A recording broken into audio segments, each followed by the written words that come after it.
Say hey, guys. Hello. Other way.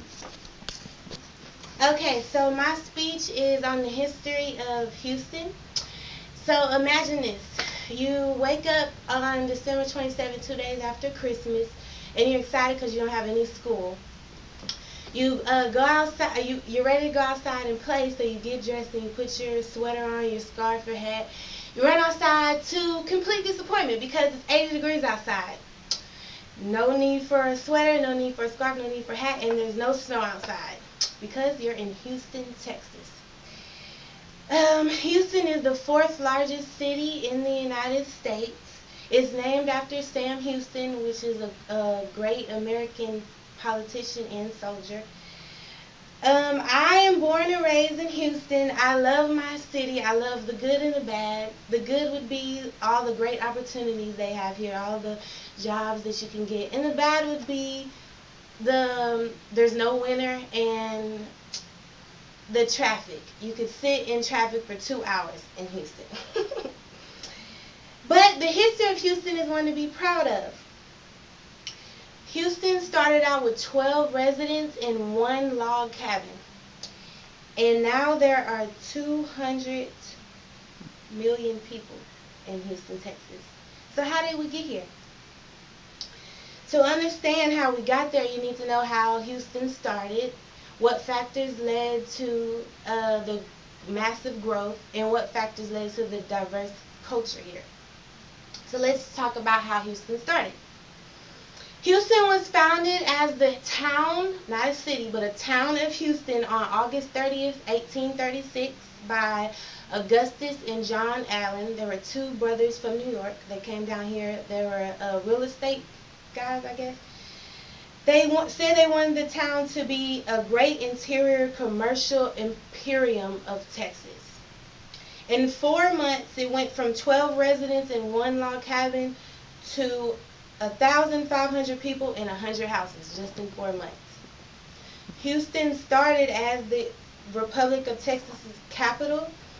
The Allen brothers convinced the Texas Congress to make Houston the capital, and then they switched to Austin in 1839. On June 5th, 1837, James S. Holman was the first mayor of Houston, and also the same year, Houston became the seat for Harris County, which back then it was called Harrisburg County. In 1839, the Houston Morning Star, first newspaper, started, and it talked about things that were going on back then, like cotton production, railroads, roads, and bayou clearance, because back then Houston was started off of the Buffalo Bayou. So now let's look at what factors led to the massive growth.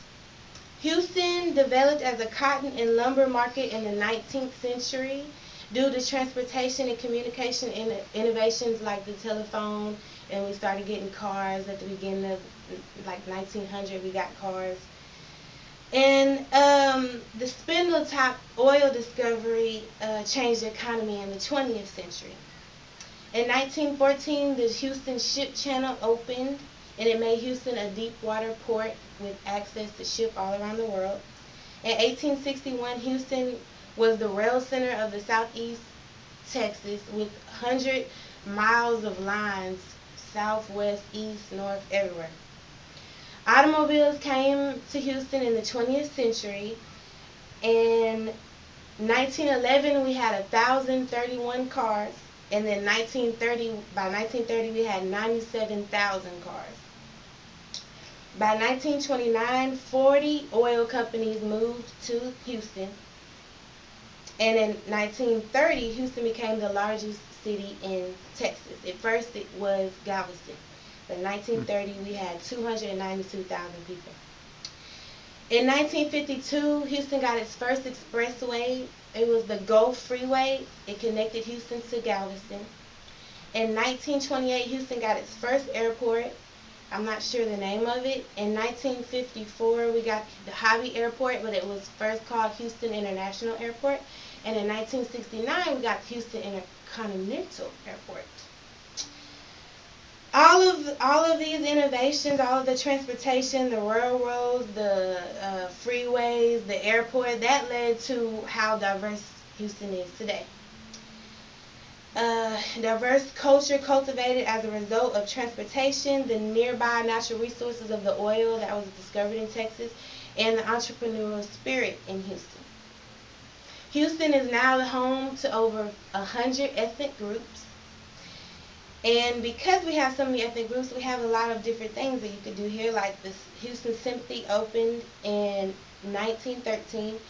The Museum of Fine Arts opened in 1924. The Alley Theater opened in 1947. And the Houston Grand Opera opened in 1956. The Houston Ballet opened in 1969. And in 1877, Houston got its first public school system, and in 1924 it became HISD. Rice University opened in 1912, followed by U of H in 1927. U of H started KUHT-TV, which was the first educational TV station in the United States. The Texas Medical Center, which has 14 hospitals and is the global focal point for brain and cancer treatment. And that started in 1943. Now you should have a better understanding of why Houston is what it is today, how we got so big, and why we are so diverse in culture. After touching on how the city started, the factors that led to the massive growth, and the factors that led to diversity, you should have a better appreciation for the history of Houston.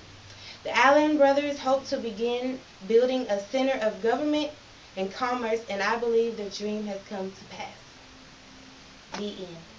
Yay. Thank you. And here's my audience.